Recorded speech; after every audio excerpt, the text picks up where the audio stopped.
understand sometimes what a terrible burden it is to know some of the things that I know. And try to wake people up and impart this knowledge to them. And find out that they just have walls built in front of them. They want to be slaves. Now I risk sounding like a conspiracy theorist, but it's no longer a theory. What I'm about to say is fact. The secret organizations of the world power elite are no longer secret. They have planned and are now leading us into a one-world communist government.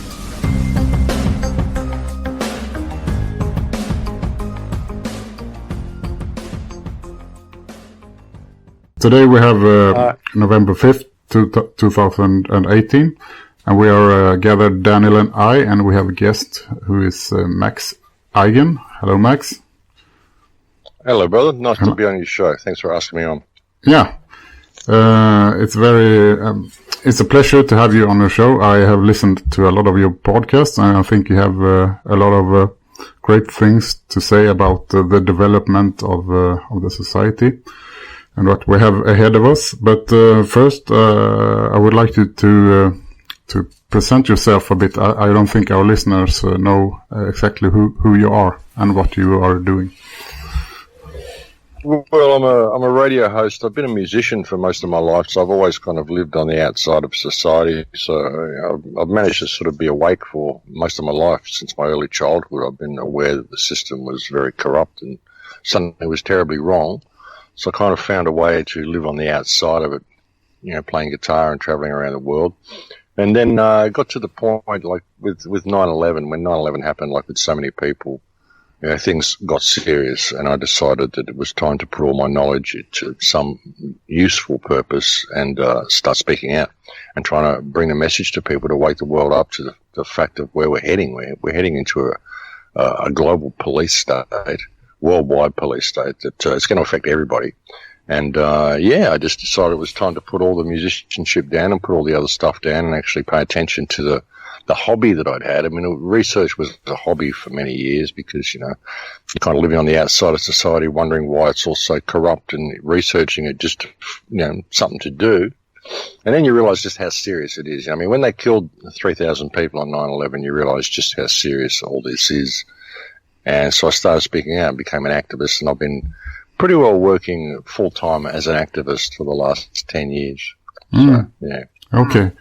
We come from a truth-seeking arena, and we developed from Simon Scheck's work, and he have a great movie called September Clues, and from that we have seen that most of the media pictures and video clips from that day are manipulated in some kind of way. Have you been looking at the 9/11 event from that kind of angle, that it might have not appeared as you've seen it on the television screen? Yeah, absolutely. Some of Simon Scheck's work has been quite remarkable in September Clues. I mean, obviously the videos have been pasted together. Obviously all the angles are wrong. There's so many things wrong with the official footage that we're seeing. And even the way the towers collapsed. I mean, there's so much wrong with the official story. The problem I find with even all of these sorts of arguments is people get tied up in details. People argue about it. Were there planes? Were there no planes? Was there thermite? Was there no thermite? Was it this? Was it that? All we really know is that it was not 19 hijackers, and it was not the way the official story said. And I think we should maintain that focus and realize that the whole thing's been a scam. They planned it in order to launch their war of terror. How they did it, we will find out once we've established freedom.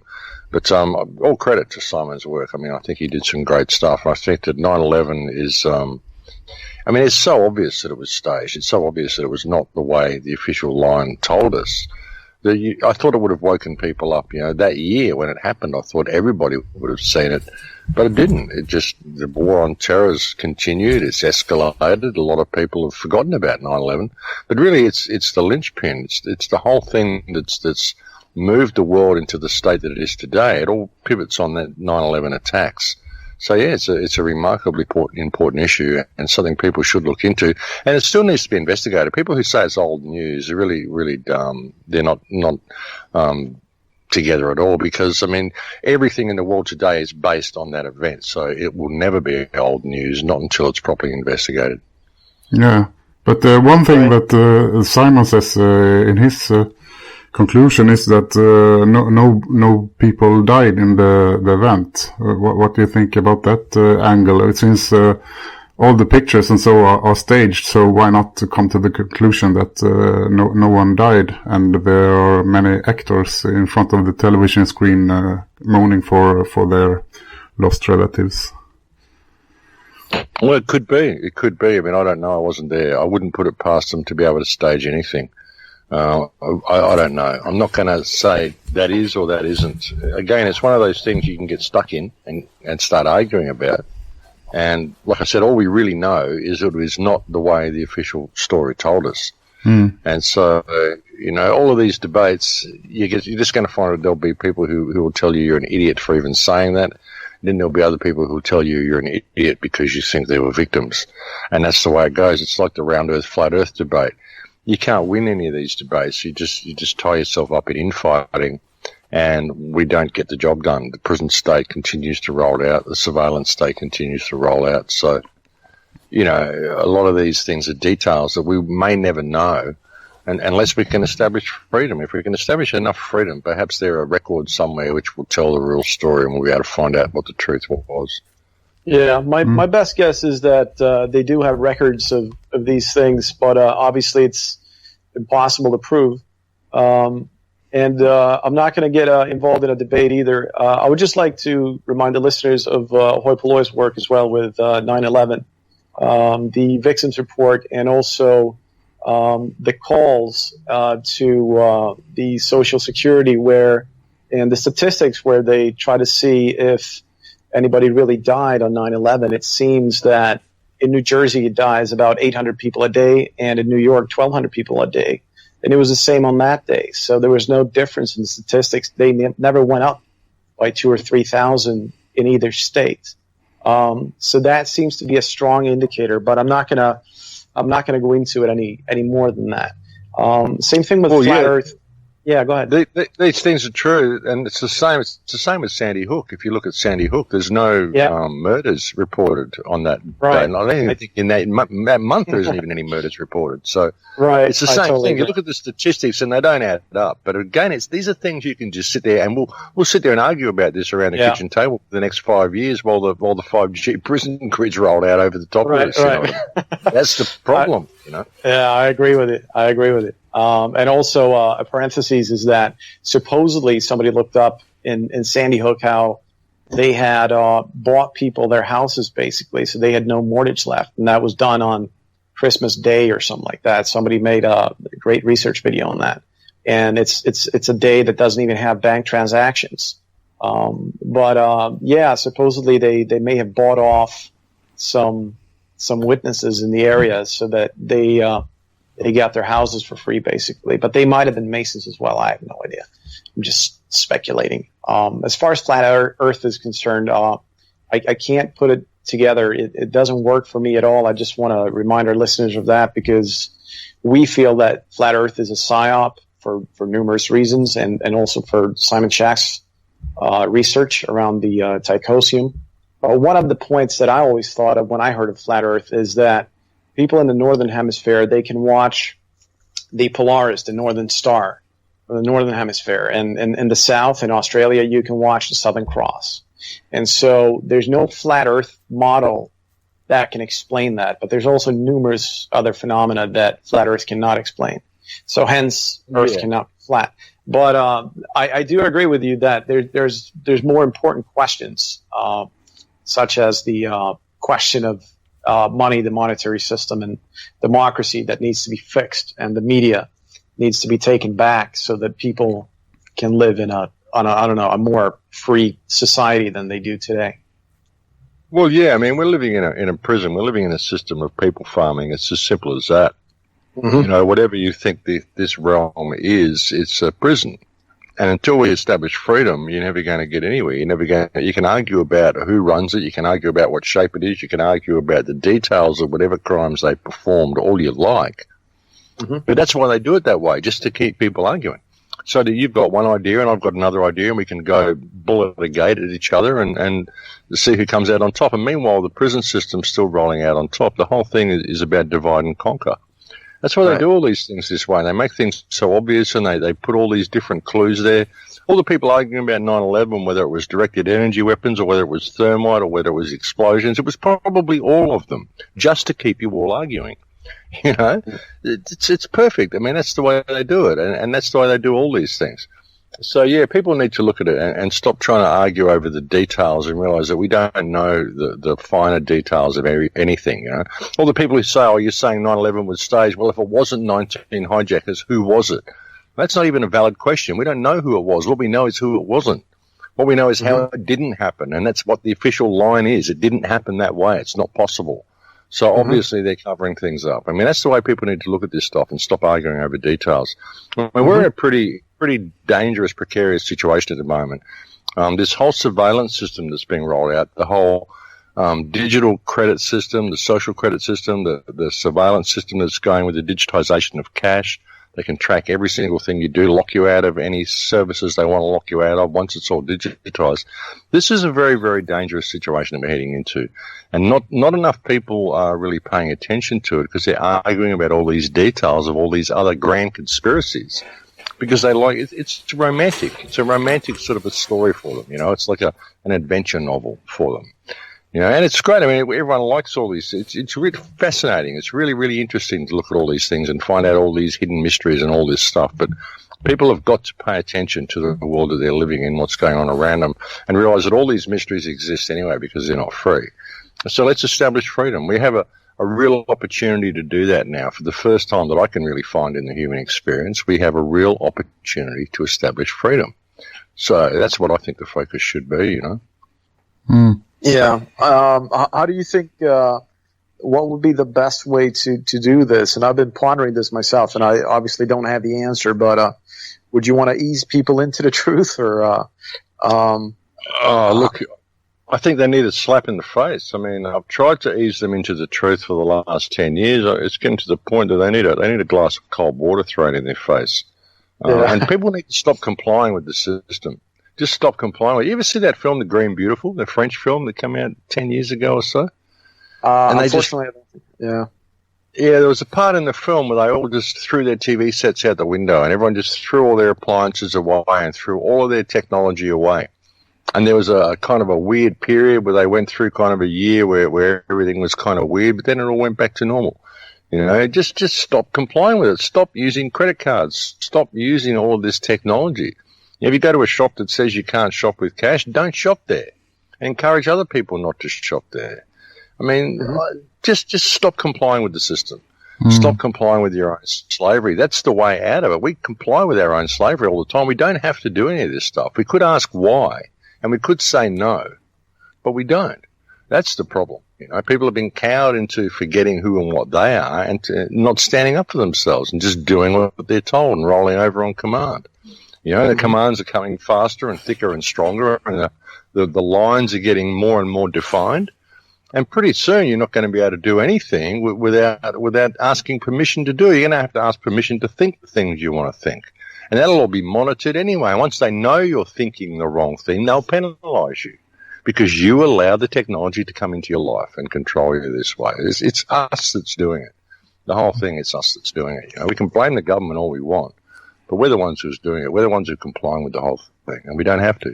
Yeah, but do you really think we can do it as individuals? I think we have to organize in some way because this trend has been going on for a very long time now, and I can't see any stop of it. We are getting more and more dependent on more advanced technology, and now they are working on self-driving cars, so we can't even drive our own car anymore in the future. So how can we even get out of this prison when we are so dependent on advanced technology as we are now? How are we? How can we move out in the woods and take care of ourselves? Well, it's not a matter of moving out in the woods. It's a matter of not using the technology. If they bring in self-driving cars, say no. So no, we don't want that. And by the way, who's the politician who's attempting to force this onto us? Because this is an abuse of the office that they hold. I'd like to press charges against that politician. Just start pushing back, using their own law. If they bring in laws that say it's illegal for you to offend anyone, tell them that you're offended by that law. So now you're going to have to use the do not offend me laws to prosecute the government for introducing these laws because you're offended by them.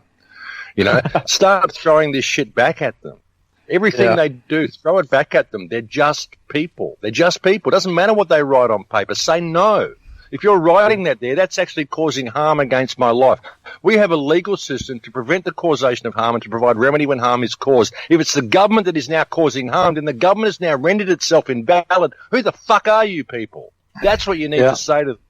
You know, that's what everybody needs to say to them, and stand up and lead by example in your community. I went to a council meeting a couple of weeks ago, and I basically stood up and said this to the council members.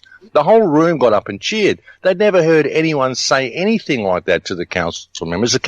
One of the women in the council almost started crying at what I'd said to her, you know, and you know, people have got to stand up for themselves. People just don't have any backbone anymore. They don't call up and deal with this as people would deal with it. You know, embrace the warrior spirit and get up and talk to these people to their face and tell them what they are and ask them to please explain themselves, because when you do, they back themselves into a corner. And you do that in front of enough people in the town and you inspire people. Yeah, that's how to do it. People have got to stand up for themselves and realize that we're just dealing with people. And I went to one of those, Mark supermarket when I was in Holland, M-A-R-Q. It's a cash-free supermarket. I went in there as an Australian. I can't read Dutch. I don't know. I just walked in there, filled up a whole shopping trolley full of food, went to the checkout, let them check it all through, and then tried to pay with cash. And they said, no, we don't accept cash. And I said, oh, you're serious? But this is an organic, progressive supermarket. And you're supporting a cash-free society. What are you doing? They're going to introduce 5G, and then you won't have any organic food because it'll all be subject to 5G radiation, blah, blah. I gave a big rave on the checkout there and made them they had to take all the food back and put it all back on the shelves. And I told everybody in the line behind me why all this is bad, all this cashless stuff is bad, what 5G is going to be doing to their food, all this. I just only went into the supermarket just to create a scene so I could tell everybody in the supermarket what they're doing with this cashless system. I do that sort of stuff just to upset the apple cart, just to cause people to think a little bit outside the box.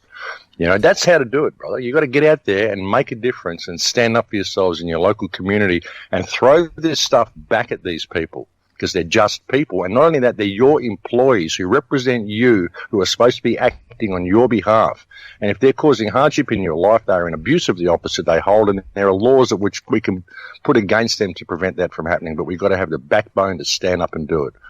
You know, we don't do it because we don't have the support of our community around us. But if you stand up and start leading by example and inspiring people around you, be a wonderful person to be around, be a helpful person to be around, people will start following suit. They'll start falling in behind. They'll start doing it and standing up for themselves. You know, I've found that people do. All you have to do is inspire them to do so. Yeah, that's our aim with our podcast, to learn people how to think for themselves, so they can start thinking about how can I create a better society in the future for myself and my children. And the problem today is that many people are learned to be obedience, that they obey what they are told by authorities, and they need to stop obeying everything they're being told and think for themselves. And it's first then we can start changing things, I think. So we working to get a critical mass so we can get this change through. Yeah, and it's difficult because, you know, there's so many levels of awakening, and you've got to be kind of gentle with them. I mean, like I say, I want to throw a glass of water in their faces, but you've got to be gentle to some degree. But at the same time, we're running out of time. We've got a real situation of urgency here. We need people to wake up as quickly as possible. So it's a difficult situation. I mean, you're sort of caught between a rock and a hard place, trying to Yeah, be nice to these people and not completely freak them out, but at the same time, they need to stand up and get angry and pay attention very quickly. Right. Yeah, I feel that we need to get to a critical mass as well, so that you can get support in your own community when you stand up to the authorities. But then, I don't know, like, what would the authorities do to people like us if we stood up too much?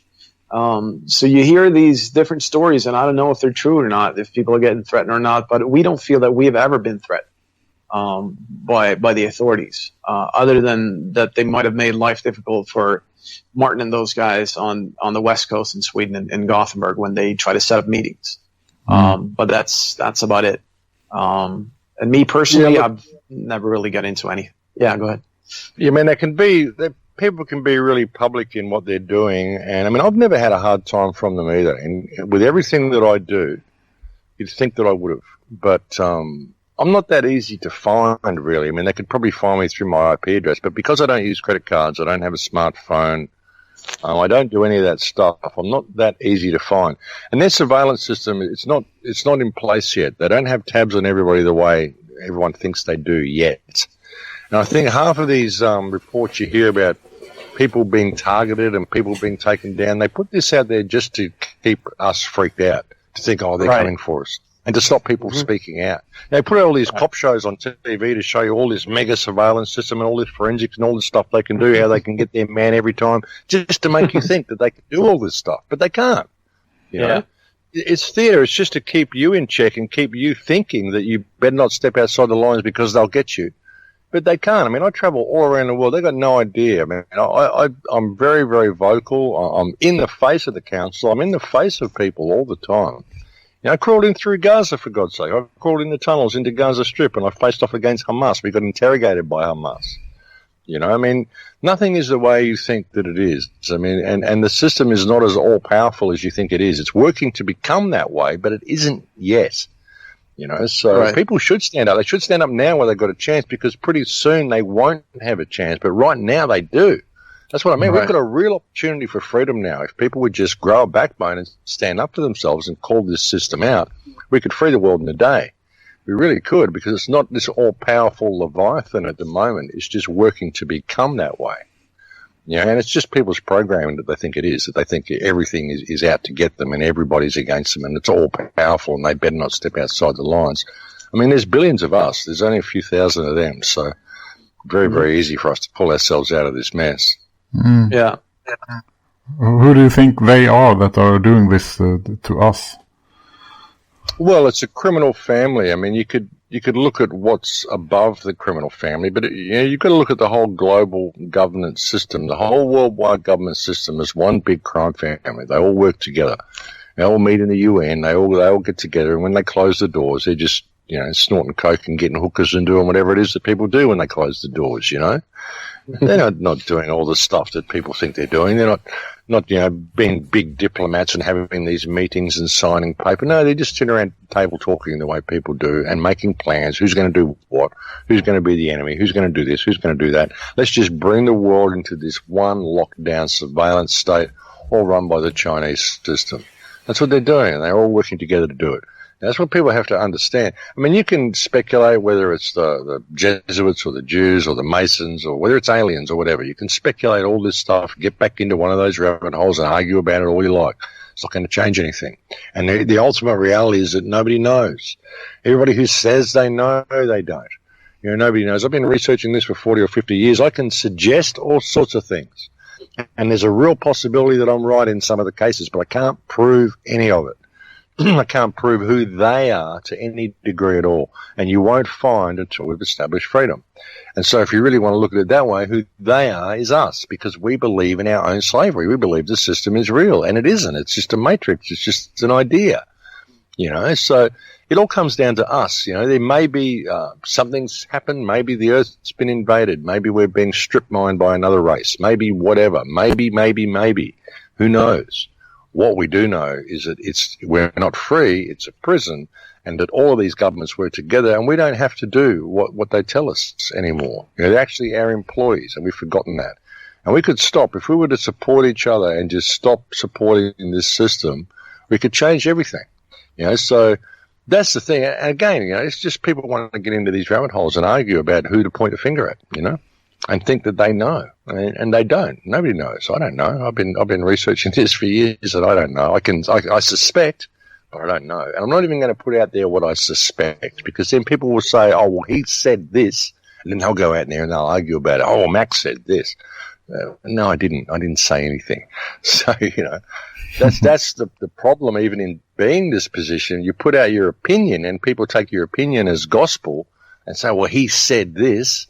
And so you've got to be very, very careful what you even suggest to people. And this is why I do the radio shows in the format that I do. I'm basically just asking questions. I'm not making any statements. Very rarely do I make statements. I just ask questions because I want to encourage people to ask the right questions, because when you ask the right questions, the right answers will present themselves by default. Yeah, totally agreed. And, I also used to look at who's on top and who's deciding what, but I can't find out either. And I've been to forums, asked people, and they have all sorts of theories, if it's the Jesuits or the Jews or the Masons. And I don't know. I think it's very difficult to prove anything. It seems that they all collaborate at some level, because they're not revealing it to the public in mainstream media. But I have no idea who's on top. And it seems to me that they're just running this world, like you say. I totally agree with that. It is. It's one crime family, and they put all this stuff out there for us to point out. If you can point at the Jesuits or the Jews or the Masons, then it's not them. Simple as that. Yeah. I don't know. It could be. It could be a collaboration. I think it is, personally, but I can't prove it. And it also seems to me that, for instance, I don't know if we talk much about nuclear bombs, but we feel that nukes are a hoax. We feel that it's fake, and everybody's in on it, including the North Koreans and Kim Jong-un. As the U.S. has nuclear bombed themselves 1,000 times in the Nevada desert near California, and nobody gets any radiation damages. So just that alone seems to be fake. And it's not like Kim Jong-un would show his nukes or rockets or ICBMs to the Western world and send it on his USB memory to CNN, So I would just like to remind the listeners to this fact that we totally agree with you, that everybody collaborates at all levels, and they try to scare you with nuclear wars and all kinds of crazy stuff. Yeah, I don't know whether nukes are real or not. I have questioned that one myself. I'm totally on the fence with it, because I see so much evidence that they're fake, but then I wonder about things like the sack of Tartaria. Like I've been looking at ancient history a lot lately, or the fact that our history is different is wrong. I look at things like the karst lakes throughout Russia, and I wonder what caused the karst lakes, whether they were the result of nuclear or atomic explosions. But but then I got to question nukes. I don't particularly believe they're real, but then I got to look at these karst lakes. So I don't know. I mean, it's an interesting question. I mean, I don't think there'll ever be a nuclear war. Even if they are real, I don't think there'll ever be a nuclear war, because nuclear war destroys all business, and the world is run by business. Nuclear war doesn't solve anything, doesn't heal anything, it doesn't benefit anything. However, the threat of nuclear war, this is a huge benefit to government. So, I mean, I'm totally with you on the whole fake nuke thing. I really, really do question this. But again, I have to look at these karst lakes. I've been really looking at ancient history a lot lately, and Tartaria and Atlantis and what really happened, the fact that our history is wrong. It's as recently as a couple of hundred years ago, things were very, very different on the Earth. I've come to the conclusion that pretty well everything older than about 100 years is pretty well fabricated. 150 to 200 years, it's pretty well everything before that has been fabricated. Our history, even up to about 200 years ago, is probably about 25% correct than what we're told. And prior to that, it's a complete fabrication.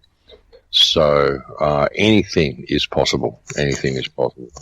Yeah, I totally agree. And it's also, when it comes to the nukes, it's not possible to prove that something does not exist.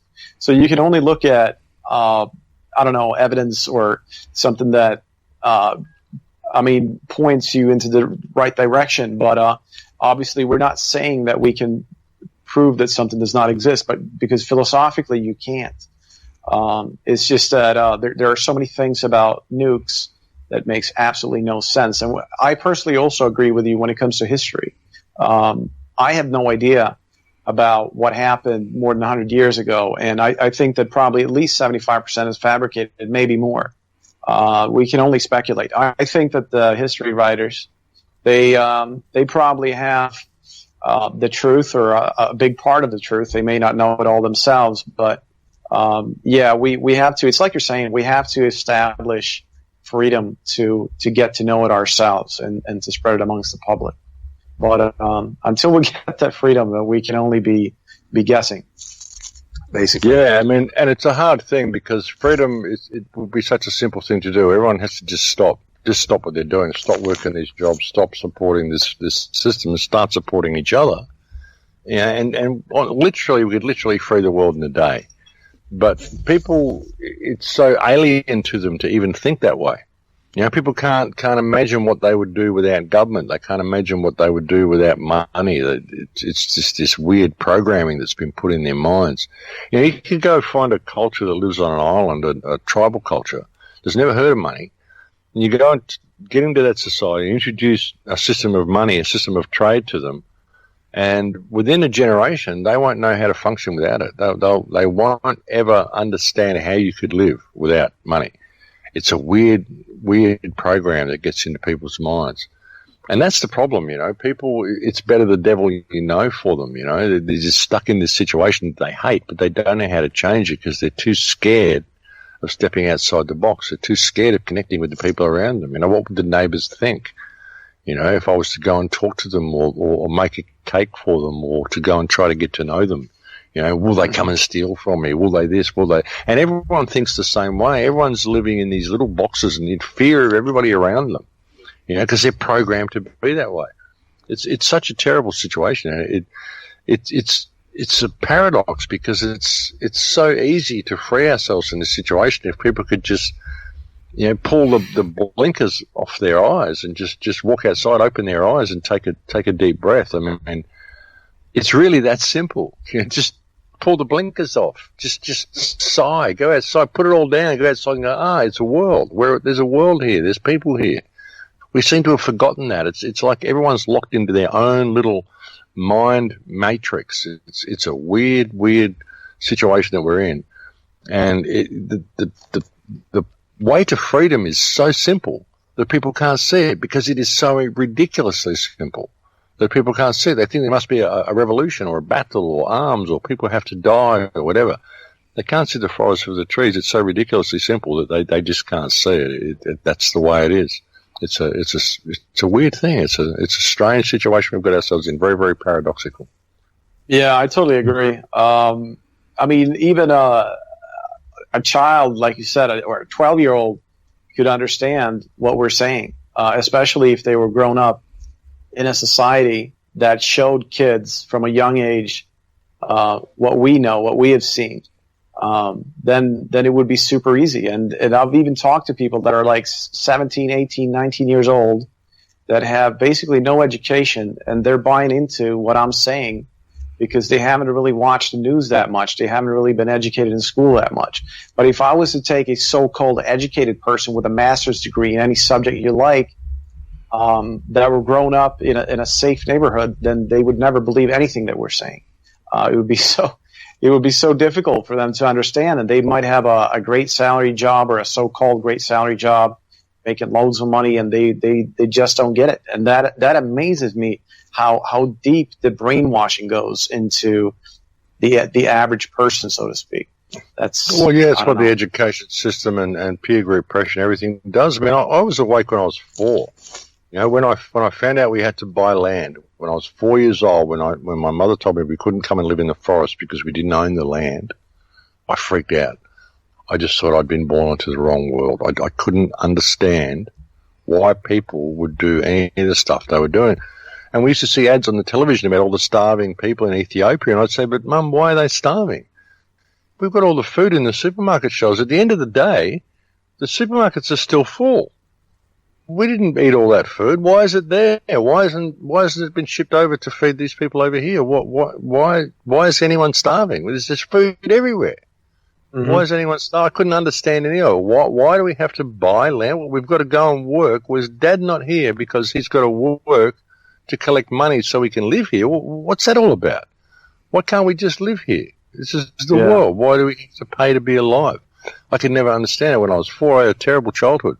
And nothing that we did made any sense. I thought I was born into an insane asylum. Kids can see it. Kids can see what's going on. It's just that we're programmed to think the world has to be this way. And that's what all the education's about, to teach you that this is just the way it is. This is the way it is, and just accept it because it's the way it is. That's what the education system is for. But when you're a kid, you can see it, and you go, no, this is all messed up. Yeah, I can totally relate to that, because actually African Kids was what woke me up as well when I was about 14. We were supposed to collect money and give away to African kids. And I started thinking about it. I started thinking how crazy it is that supposedly the Swedish government is giving away billions and billions of Swedish crowns every single year, along with a bunch of other nations that does the same thing. And I was thinking to myself, how can anybody be starving? Just like you were thinking as a kid. That's actually how I got into this whole thing. So I don't know. I can totally relate to that. And I asked the teachers at school, do you not track the money? Do you not keep receipts? Do you not make sure that you have receipts from all the different countries and all the different organizations that have given away money so that you know for a fact that the money goes through? And they told me no. And I was shocked. I was like, how could the teacher tell me no? How could they tell me that they're not tracking the money that's supposed to go to these poor people so that they can live? That was just amazing to me. That's how I woke up out of this when I was 14, 15 years old.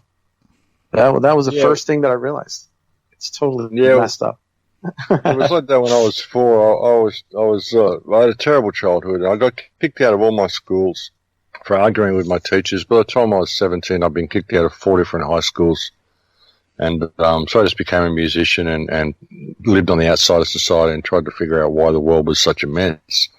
Which was really interesting how I sort of fell into a livelihood whereby I was able to do that. I was able to work 8 to 10 hours a week, make more money than most people were making in their regular jobs, and still have all this free time to research all the stuff I wanted to research. And I got to travel around in my job as well, so I got to go to all these exotic places and check out all these exotic sites and all this sort of stuff I wanted to find out about. And then my life kind of put me in that position where I could get all that information. And then once I had all the information, it took everything away from me and propelled me onto this path of activism. It's really weird the way it's all worked out, but my life has kind of just flowed that way because I woke up so early, I think. And, it's a good thing for people to see it. I think a lot of kids can. I think that's what all the vaccination programs are all about as well. I think a lot of kids are being born really active these days. The whole concept of the indigo children and all this sort of stuff. A lot of kids are really, really bright, really intelligent. That's why they're getting like 35 vaccines by the time they're 5 or whatever, just to keep them dumbed down, keep them stupid. The human race is being changed, genetically altered, wiped out, and totally manipulated. Western society is set to disappear in its current form, and we'll all move over to the Chinese system, all merged into one race of Goyim, all bred together with what's happening in Europe, which is happening in all countries. Multiculturalism is about merging the races together. This is happening all over the world. So we're heading for a pretty wild future, but like I said, I think a lot of people are waking up and seeing it. The governments are doing this out of desperation. You've got to understand, these people, they're scared of being caught out. They're scared of being found out, and they are being found out and caught out, which is why the censorship is coming, all this sort of stuff. I'm fully expecting a lot of YouTube channels to be disappearing within the next year or so. Information is going to be very, very hard to get from people, because they didn't pay attention at the same time. This is something else I've been saying to people, is that all that stuff you're researching, you're not going to be able to research it in another 12 months or so because you're not paying attention to what's going on in the world now. You need to stop all of this surveillance and stop these governments doing what they're doing and every country needs to do it through mass actions of non-compliance. That's really the only way we're going to stop it, through non-compliance. Right. Can you tell us a little bit about the Chinese surveillance system? How does it work? Well, the Chinese social credit system, they've got cameras. They've got millions and millions of cameras that track you in real time with everything you do. They can get you jaywalking across the street. If you jaywalk across the street, go against the no walk sign, they'll take a photograph of you and they'll display it on a local bus shelter to shame you to all the local people. And you lose social credit points. And if you lose certain social credit points, then you can't access certain items. You can't access certain services. Or you may not be able to access buy plane tickets or buy high-tier train tickets because you've lost certain social credit points because you've said things the government doesn't like or you've done things the government doesn't like. So you get locked out of things like train services, flight services, and house rentals. You can't rent a house if you have bad social credit rating. So you get ostracized. You get basically pushed into the criminal system without even knowing it, simply because you're down on social credit points. And they can do it in real time, track you in real time. And once you've got surveillance on your phones, and your phones are listening to you, and they'll be listening to keywords, and algorithms will be doing it, this is the way we're all going.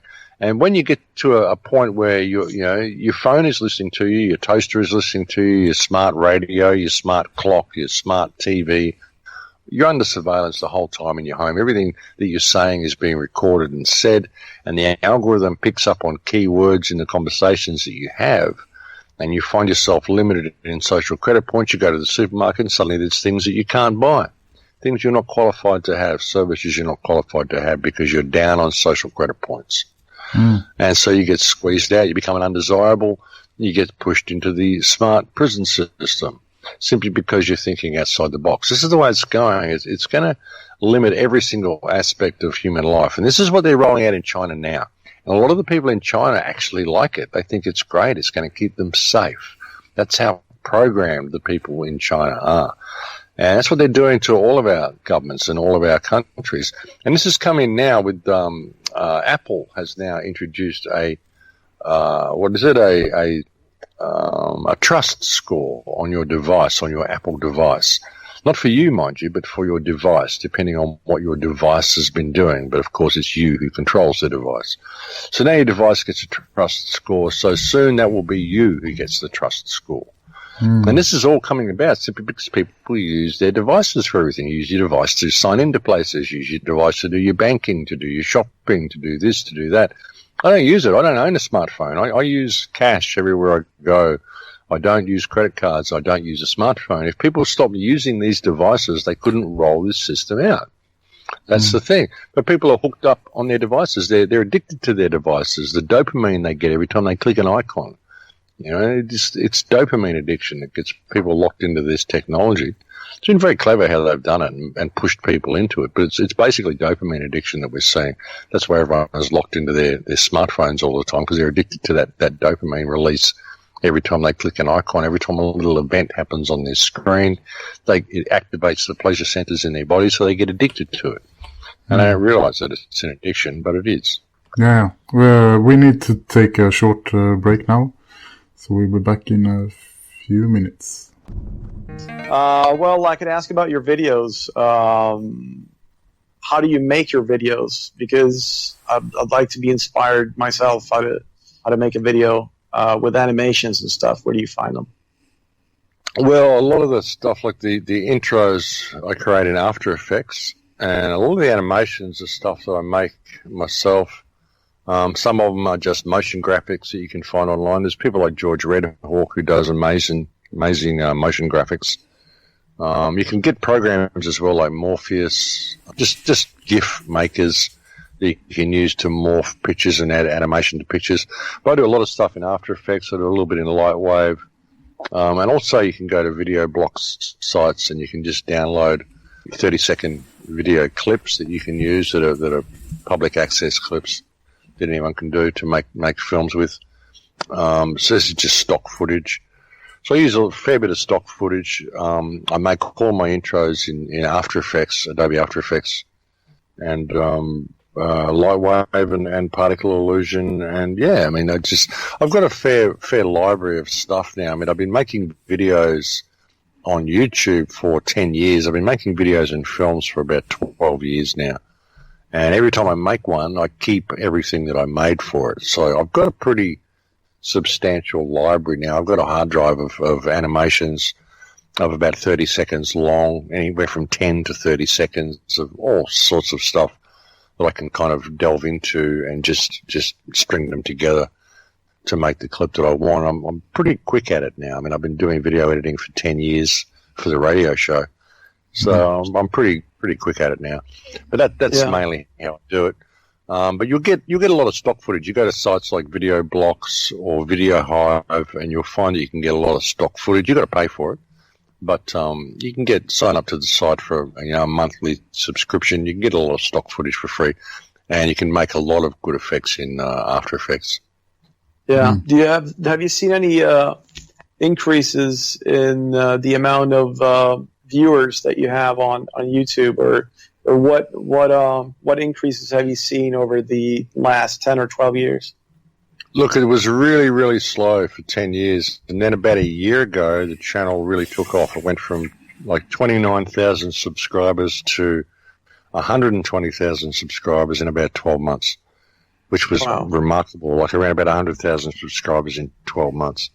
And it took me 10 years to get to that point, though. So I don't know what it was. I mean, I started talking about the 5G and all that sort of stuff, and a lot of people started paying attention to that. But there's been a real attempt to limit my channel as well, because, I mean, people sometimes... I mean, I got one woman posted she had to subscribe 14 times in one day before the subscription would hold on my channel.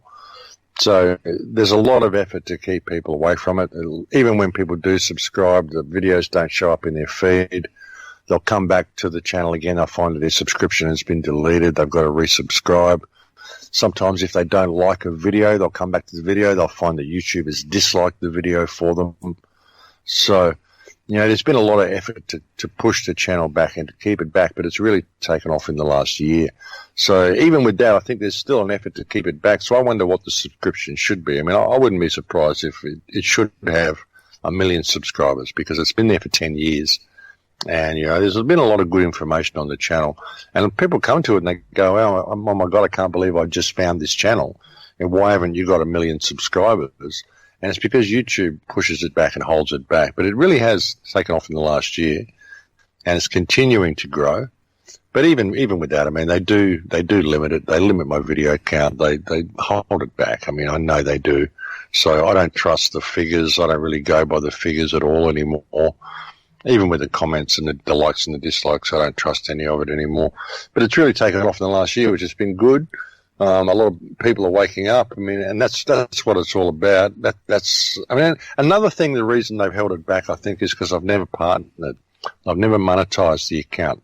And the accounts that they monetize will get pushed forward because they can do advertising on those accounts. But it also puts you liable to be hit for copyright and a lot easier for them to close you down when you're partnered, because you can breach a lot more of their regulations when there's people advertising on your clips. You won't find any advertising on my clips because I've never partnered, I've never monetized.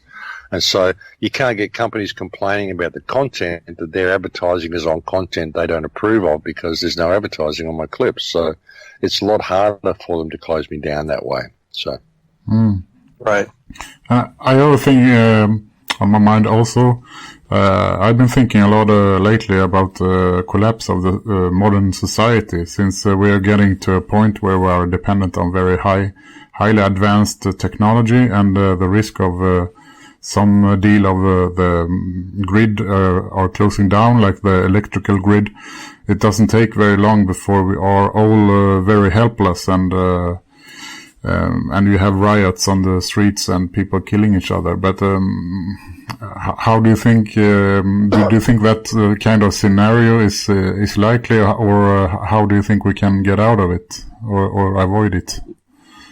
Look, the only way we can avoid it is by growing gardens and by making ourselves as sustainable as possible. This is something I've been suggesting for 10 years, that people put in community gardens, because we're being set up. And even when you You look at the way they're removing libraries, removing information, digitizing all the books so that we won't have access to any of the information. If they close the power down, if we lose access to the internet, we've lost access to all of our knowledge. You know, you think about things such as the great book burnings they talk about in the past. Well, that's kind of what they're doing with all of our knowledge now. They're burning it. They're turning it all into digital, and then they can remove your access to it, even with the social credit system. You know, if you're down on social credit points and you want to go and read a book by Carl Jung or Alexander Solzhenitsyn, you may not be qualified to read that book. You may not have enough social credit points to purchase that book. And even Amazon will decide which books it wants to publish when it's all digital. It can decide whether you can publish your book and whether other people can see it or not. You know, and even when the readers come out, the first reader that came out, they called it Kindle, the Kindle reader, and now it's Amazon Fire. You know, so they're burning the books. They're telling you, we kindle the fire and you fire the books, burn them all. They're burning the knowledge. They're burning all the knowledge, making it all digital. Everybody's life skills, everything. No one can do anything anymore. Look what they've done with the education system, what apprenticeships and trades are all about. You can become a tradesman, become a plumber or a carpenter or a mechanic or this or that. Don't learn how to do everything. Just learn how to do one thing and then learn how to do one aspect of one thing. You may be a good mechanic, but you don't know how to build a car. You know, you may be a great carpenter, but you don't know how to mill the wood. You know, you may be a great miller, but you don't know how to build anything with it. You may be a great metal worker, but you don't know how to make the metal and smelt the metal and dig the metal. So they've done this with everybody. They've taken everybody's life skills away. They've turned everybody into mono-skilled people. And they're removing all the knowledge and digitizing it all. We're being set up. If people can't see that we're being set up, we are. And we're in a situation now that all they've got to do is turn the power off and we're screwed, basically. If they were to turn the power off now, within a month, society would eat itself. And that's no joke. They would literally eat each other because that's all they would have left to eat because nobody has paid attention to their lives. And we've allowed ourselves to be backed into a corner. And this is what I've been saying for 10 years. Put in community gardens, get to know your neighbours, build strong support groups in your community because you're going to need them, because you all want to stand together in the face of what is coming. And that's really the only way out. If people don't do it, well, then they're just allowing themselves to be set up and their fate will be their own fate that they created, unfortunately. Yeah. Here in Sweden, I remember as young that we learned that the United Nations is a really great association that will bring peace to all the world and so on. But now when you read about it, about Agenda 21 and Agenda 2030, which Sweden are very far ahead on implementing here. And if you read what it's really about, it's really scary reading. They want all people to move into cities and to be dependent on the system and so on. So well, they're doing that in China now as well, like the ghost cities in China. You heard of the ghost cities they've got there? Hundreds of cities, or dozens of cities with nobody living in them. Now they're moving people out of the country and into the ghost cities to occupy the ghost cities. Moving all the farmers out, all these people saying, they're doing it saying we want to end poverty. It's a war on poverty in China. We want to lift everybody up out of poverty and make sure everybody is cool, everybody's set up and everybody's looked after. Sounds great. Sounds really positive. They also tell you they want everybody set up in the social crediting system by 2020. So it's the same thing. They're just bringing everybody out of the country and putting them into situations where they can be under surveillance. That's what the whole smart cities are about, what all the ghost cities are about, and what this whole lifting people up out of poverty is all about. And that's the same thing, Agenda 21. That's what they're doing here in all of our countries through bushfires or whatever, making it dangerous to be in the country. You don't want to be out there. You want to be in pardon here. You want to be in the grid, you know. So it's all about surveillance. It's all about control. That's the way we're heading. And we're all being set up. We're all being set up. And the UN, I mean, what a disgusting organization.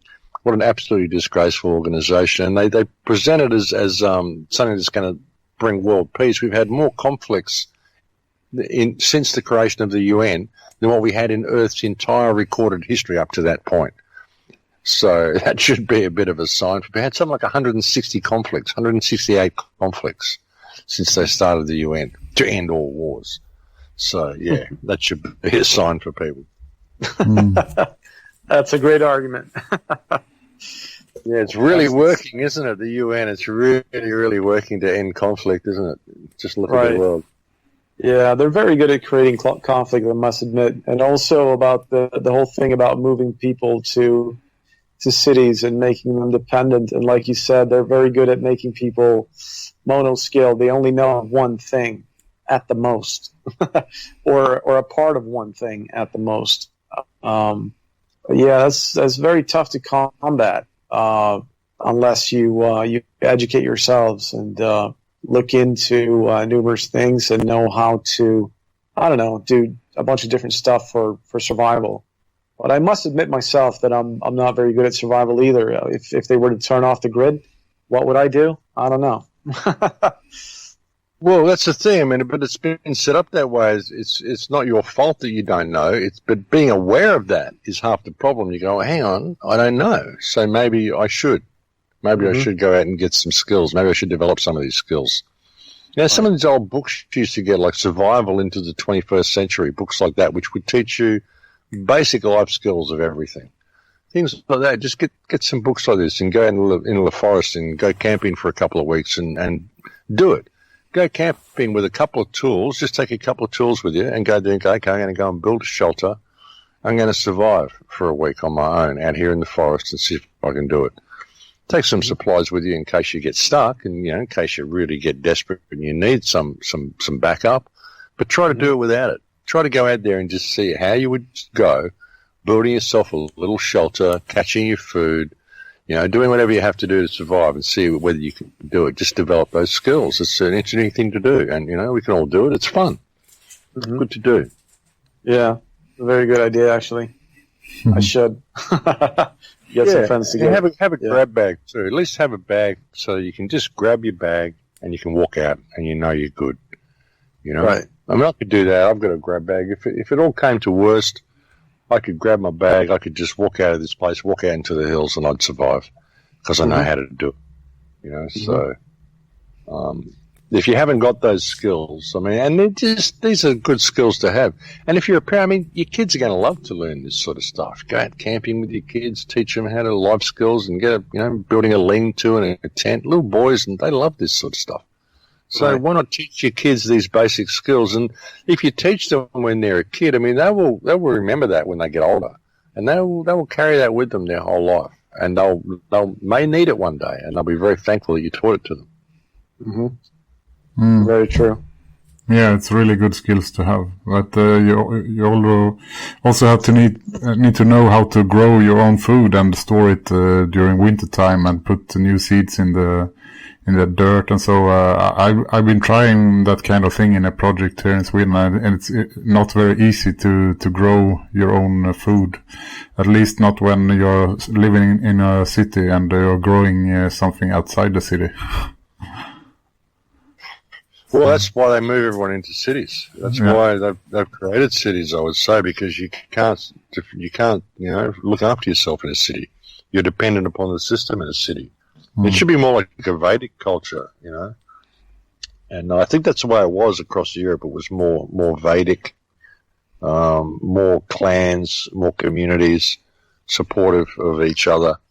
I think that's the way it probably was throughout history. Until something happened, which whatever happened, it changed it. I've really been looking into ancient history a lot lately, and Tartaria and the lost civilizations that have been around. And there's every indication that we were living in a relatively peaceful culture, a worldwide culture, up until pretty recently. So this whole feudal mentality, it's a recent addition to the human consciousness, to the human experience. And I think we can get out of it if we could just, get some focus. I don't think we're too far from what we should be that it's impossible for us to get back. You know, a lot of it is a mental prison that we're caught in. It's just this belief that we need this system to be here.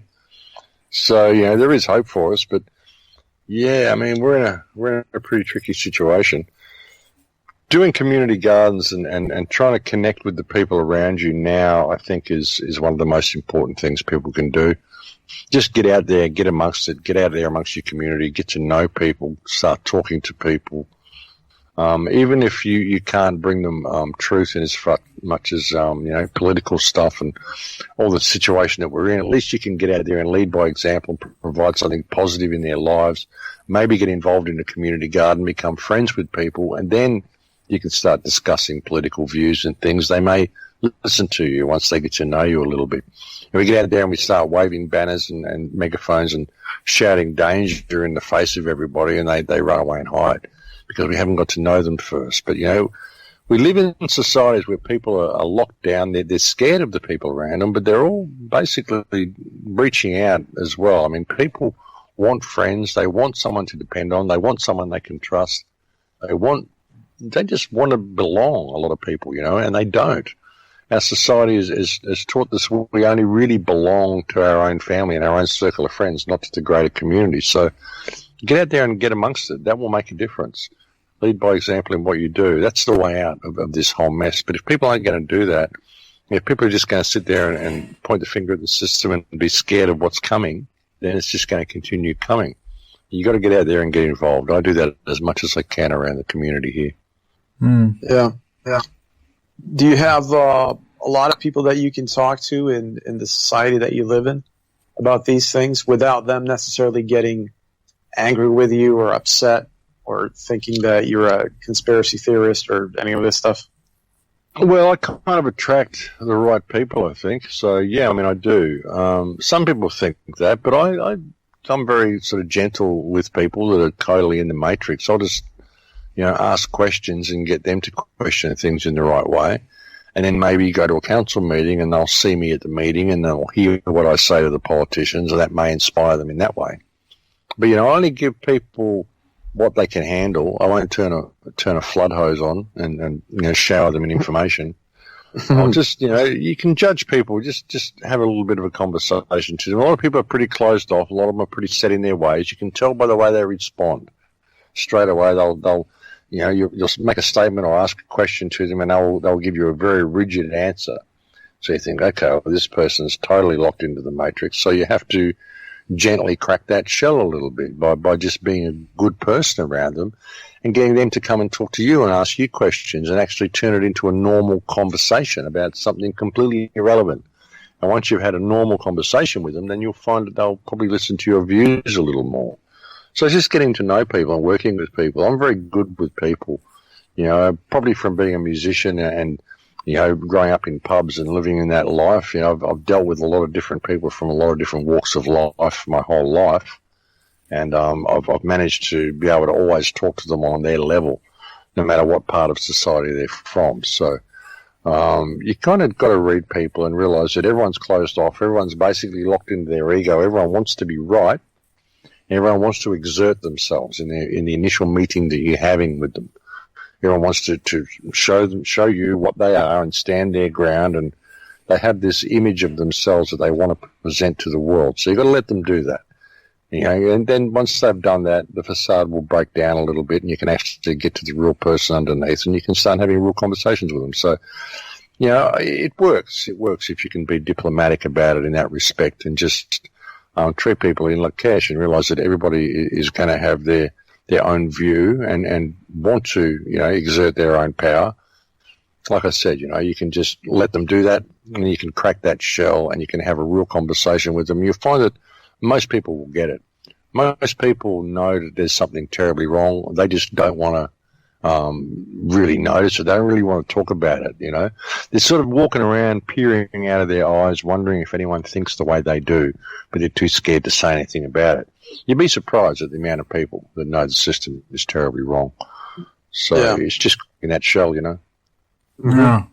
Yeah, I try to do the same thing, and I think I'm fairly spoiled with my friends and family that they will actually listen to me quite a bit. And but I also try to I try to use people skills. I try to take it easy, and I try to not shower them with a whole bunch of information. I try to just go, step by step, cool, calm, and collected, and just keep tapping away like that until they get it. And it works, actually.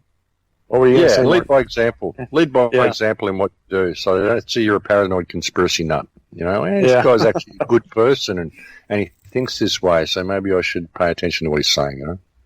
Mm-hmm. Yeah. Yeah. So, since we're both recording this, I can say that if you have any Swedish listeners on your channel, our channel is Radio Cui Bono, and we are on Spreaker, and you can also find us on our homepage, that is www.foreningencuibono.se. So there you can find our radio shows if you have any Swedish listeners, and you can tell us about your work and where our listeners can find your work, and if they can see you. Yeah, you'll find all of my stuff on thecrowhouse.com. It's my website. And I've got a YouTube channel called The Crow House as well. But you'll find links to it all on thecrowhouse.com. I'm also on Steemit. I'm on Gab. They closed down the other day. And I'm also on I think Twitter, but I hardly ever use it. Twitter and LinkedIn. I just never go there, though. But you'll find everything on thecrowhouse.com. Everything about me, so please go and share it. There's nothing to subscribe to on that website. It's all free. There's no subscriber section. There's over 2,000 pages, I think, on that website now. There's so much information there. It's like a 10-year-old website, so there's a lot going on there. A lot of stuff to share, and please do go and check it out. thecrowhouse.com. Yeah. Okay. Then we thank you for participating in our podcast, and have a good morning where you are, and a good night where we are in. Yeah, you guys have a good evening, and I will get on with my day. It's like 7 o'clock in the morning here now, so yeah, got up early for this one, which was good. I get up early anyway. But now, thanks for having me on, guys, and thanks for wanting to make a difference. Thanks for doing the podcast, and it's good to have voices in all countries, and it's great to know that Sweden's got a voice. So yeah. Keep up the good work. Yeah. All right. Thanks very much. Appreciate it. Much. My pleasure. Okay. My pleasure, guys. Bye-bye. Good night. Thank you. Bye-bye. Bye-bye. Good night.